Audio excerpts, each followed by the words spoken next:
Programme دیکھ رہے ہیں لائیو وِد طلعت حسین کا اسپیشل ایڈیشن ہے. تمام دنیا کی نظریں لگی ہوئی ہیں پاکستان کے صوبہ سرحد پر, اور ہم اس وقت صوبہ سرحد کے کیپٹل سٹی پشاور میں موجود ہیں, جہاں پر ہم بات کر رہے ہیں امیر حیدر خان ہوتی صاحب سے, جو وزیر اعلیٰ ہیں صوبہ سرحد کے, اور ان سے ہم پوچھ رہے ہیں کہ ان کے صوبے کے حالات ایسے آخر کیوں ہیں کہ تمام دنیا اور تمام پاکستان کی نظریں اس طرف لگی ہوئی ہیں.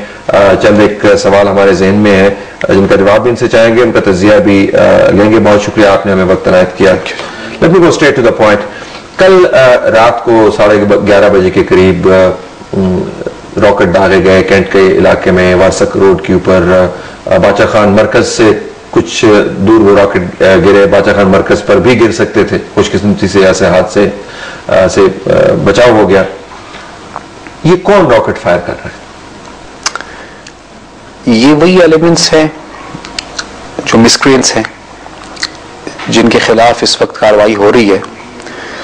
ان کی یہ کوشش ہے اور چاہتے وہ یہ ہیں کہ اس طرح حرکتیں کرنے سے پہلے شاید جو ان کے خلاف کارروائی ہو رہی ہے اس میں تھوڑی نرمی آ جائے گی, یا حکومت رک جائے گی یا پیچھے ہٹ جائے گی. یہ انہی کی کارروائی ہے, وہ انوالوڈ ہیں اس میں.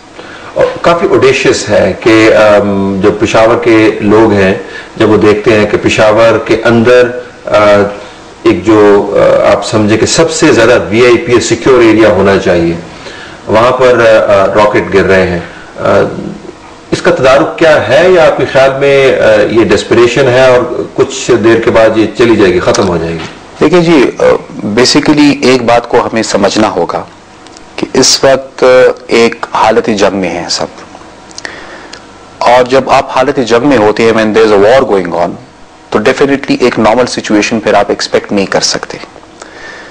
یہ راکٹس جو فائر کیے گئے بیسیکلی رشین ٹیکنالوجی ہے, کافی پرانے ماڈل کی راکٹس ہیں یہ, اور ان کا جو افیکٹو رینج ہے that is about 10 to 12 kilometres. تو پشاور سے اگر آپ 10-12 کلومیٹر لیں تو اکثر علاقے ایسے ہیں کہ وہ پشاور سے 10-12 کلومیٹر کے فاصلے پہ تو ہے, لیکن وہاں پر ابھی بھی لا اینڈ آرڈر کے حوالے سے کافی پرابلمس چل رہی ہیں, چاہے وہ فاٹا میں ہو چاہے وہ سیٹلڈ ایریا میں ہو. اور پھر ریسنٹلی ابھی شب قدر کے ایریا میں ایک مسکرینٹس کے خلاف آپریشن لانچ کیا ہوا ہے, of course with the support of the local people, that is going on. یہ وہی ایلیمنٹس ہے, اور اس کے روکنے کا تو ایک ہی طریقہ ہے کہ جب یہ جو لوگ اس میں انوالوڈ ہیں جب تک وہ باز نہیں آئیں گے یا جب تک ان سے ہماری جان نہیں چھوٹے گی تو یہ سلسلہ چلتا رہے گا. یا تو اللہ کرے کہ وہ باز آ جائیں, اور یا یہ کہ جہاں پر ابھی ان کی ایکٹیویٹیز ہیں وہ ان جگہوں کو ہم خالی کر دیں, تو انشاءاللہ then we won't be having any problems. لیکن پشاور کے اندر کے حالات بھی ہیں, وہ جہاں پر جو 12 کلومیٹر کے علاقے پہ جو آپ نے ذکر کیا وہ تو اپنی جگہ پر, لیکن پشاور کے اندر کے جو حالات ہیں, آج صبح کا جو واقعہ ہے بورڈ کے علاقے میں فائرنگ ہوئی, ہلاکتیں ہوئی, اور پولیس کا دعویٰ یہ تھا کہ شاید یہ خودکش حملہ آور ہیں, ان میں سے چند ایک لوگ بھاگ بھی گئے. یہ صرف 12 کلومیٹر کے فاصلے سے نہیں ہو رہا, یہ تو بہت قریب سے ہو رہا ہے. یہ کون لوگ ہیں جو پشاور کے اندر آ کے حرکتیں کرتے ہیں؟ ٹھیک ہے جی, یہ سلسلہ آپ کو دیکھنا ہوگا کہ کہاں سے شروع ہوا. افغانستان کی تفصیل میں تو میں نہیں جاؤں گا, لیکن basically this started from Waziristan. Waziristan سے یہ ہوتا ہوا پورے ٹرائبل بیلٹ میں پھیلا ہے. پھر جو ہمارے ڈسٹرکٹس ہیں those which are bordering FATA, ان میں یہ واقعات شروع ہیں, اور مور لیس الیکشن سے تھوڑا عرصہ پہلے کوشش یہ تھی کہ جو سینٹرل ڈسٹرکٹس ہیں ان کو بھی ڈیسٹیبلائز کیا جائے.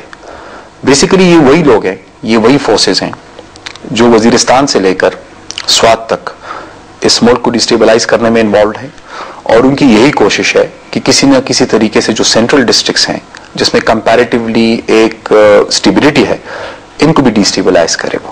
وہی لوگ انوالوڈ ہیں اس میں, وہی فیکٹرز ہیں, انٹرنل اینڈ ایکسٹرنل بوتھ. کچھ 6-7 ماہ سے سلسلہ چل رہا ہے جب سے الارم بیلز جس کو کہتے ہیں وہ رنگ ہونا شروع ہوئی, اور بات شروع ہوئی کہ کہیں پشاور کو خطرہ ہے. جو پولیس چیف ہیں آپ کے صوبے کے, انہوں نے بھی ذکر کیا اس کا. خیال یہ تھا کہ ایک مؤثر سیکیورٹی پلان جو ہے وہ بنایا جائے گا جس سے کم از کم جو شہر کے اندر لوگ ہیں یا جن کو آپ سینٹرل ڈسٹرکٹس کہتے ہیں ان میں رہائش رکھنے والوں کو یہ ری ایشورنس ہو کہ جی ہمارے قریب زیادہ نہیں آئیں گے. وہ سیکیورٹی پلان کیا ہوا؟ میں تو چکر لگاتا رہا تو یہاں پہ مجھے کوئی زیادہ سیکیورٹی نظر نہیں آئی. لوگ جو ہیں وہ بہت پریشان ہیں. سب سے پہلے تو الارم بیلز کی آپ نے بات کی. کاش الارم بیلز کا جو سلسلہ ہوتا یہ وقت پہ ہو جاتا تو آج ہمیں یہ دن نہ دیکھنا پڑتا. بدقسمتی سے لوگوں نے آنکھیں بند کی ہوئی تھی اور شاید اس انتظار میں تھے کہ یہ حالات خود بخود ٹھیک ہو جائیں گے, اور شاید اس ایشو کو, اس تلخ حقیقت کو وہ کنفرنٹ نہیں کرنا چاہتے تھے. اس کا نتیجہ تو ہم سب نے دیکھ لیا کہ اس کا نتیجہ کیا ہوا. ایم ایم اے کی حکومت کی آپ بات کر رہے ہیں؟ میں ایم ایم اے کی بھی حکومت کی بات کر رہا ہوں, بلکہ میں انفیکٹ پچھلے 7-8 سال میں جو بھی ہوا ہے میں سب کی بات کر رہا ہوں کہ اس وقت ایٹ لیسٹ کوئی اس کو اون نہیں کر رہا تھا, کوئی ماننے کو بھی تیار نہیں تھا کہ یہ مسئلہ ہے. گورنمنٹ فارمیشن کے بعد سب سے پہلی دفعہ جب ہم لوگوں کو موقع ملا ہے تو ہم نے کھلے عام پبلکلی کہا کہ بالکل وی ہیو دس پرابلم, اس سے بڑی تباہی ہوئی ہے اور مزید اس سے تباہی ہوگی اگر اس کو ہم نے صحیح طریقے سے ہینڈل نہیں کیا اور اس کو ہم نے روکا نہیں. And that is what we have been trying. پچھلے 6-7 مہینے میں یہی ہماری کوشش رہی ہے.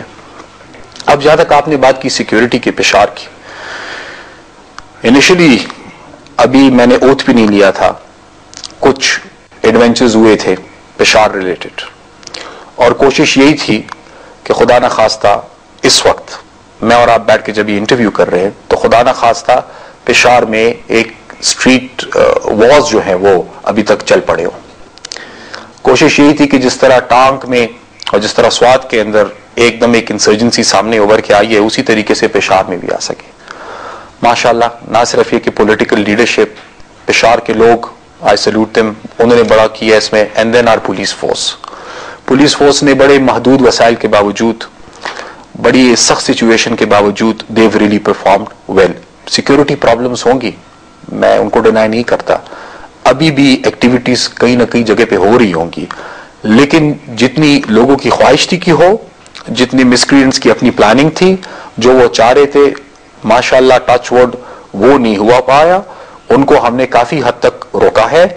البتہ چونکہ پشاور کی اگر آپ جغرافیکل لوکیشن کو دیکھیں تو بالکل قریب ہمارے فاٹا ہے, فاٹا کے اپنی ایشوز ہیں, اپنے مسئلے ہیں, تو because of that 100% proof arrangements جو ہیں وہ آن گراؤنڈ ہونا ناممکن بات ہے, کیونکہ وہ جغرافیکل لوکیشن ایسے ہے. خیال یہ بھی ہے کہ شاید یہ بیک اینڈ فورتھ جو ہے یہ ایک قسم کا بلی چوہے کا کھیل بنتا جا رہا ہے.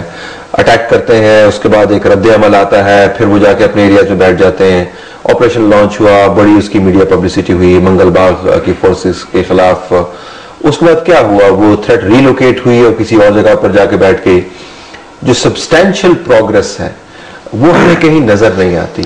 یہ تو ٹھیک ہے آپ نے وارڈ آف کر دیا, لیکن وارڈ آف کرنا جو ہے وہ سولوشن تو نہیں. بالکل نہیں. I agree. یہ ری ایکٹیو ہونے کی بجائے we should be proactive. ایک مسئلہ ہو اور پھر ہم ری ایکٹ کریں, اس سے بہتر یہ ہے کہ وی میک شور کہ وہ مسئلہ ہو ہی نہ. اور اس کے لیے حالانکہ فاٹا ہے, FATA is not my domain, لیکن جو انٹریکشن میری ہوتی ہے, جو سلسلہ ہمارا چل رہا ہے, گورنر صاحب ہمارے ہیں ماشاءاللہ, بڑے ہماری از پرفارمنگ ویری ویل. یہی ہم بار بار اس ایشو کو ریز کر رہے ہیں کہ جی جہاں سے یہ مسئلہ ہو رہا ہے آپ نے وہیں سے اس کو کنٹرول کرنا ہے. جب تک وہاں آپ اس کو کنٹرول نہیں کریں گے, جب تک وہاں پر آپ اس کو ختم نہیں کریں گے تو یہ پرابلمز ہمارے لیے بنتی رہیں گی. اب جب تک یہ فورسز ایکٹیو ہے فاٹا میں اور ان کی انوالومنٹ ہے, ہمارے لیے مسئلے بنتے رہیں گے. کس حد تک ہم اس کو کنٹرول کر پاتے ہیں, کس حد تک ہم اس کا سامنا کر پاتے ہیں, دیٹ از اندر کوشچن. مگر پرابلم ہمارے لیے ڈیفینیٹلی رہے گا. لیکن آپ کے اگر پولیس چیف کی جو میں لیٹسٹ اسٹیٹمنٹ پڑھ رہا تھا اس کو اگر میں صحیح سمجھ پایا ہوں, اور مجھے ان کا کوٹ جو وربیٹم یاد ہے جس میں انہوں نے فرمایا کہ پشاور کو ریسورس جنریشن کے لیے ریسورس جنریشن پوائنٹ کے طور پر استعمال کیا جا رہا ہے. تو وہ جو ڈسٹنکشن تھی کہ FATA origin related problems affecting NWFP میرے خیال میں اب کافی بلرڈ ہو گئی ہے. اب لگتا یہ ہے کہ Peshawar itself has become part of the problem. یہ تو کوئی زیادہ ری ایشورنگ سچویشن لگتی نہیں.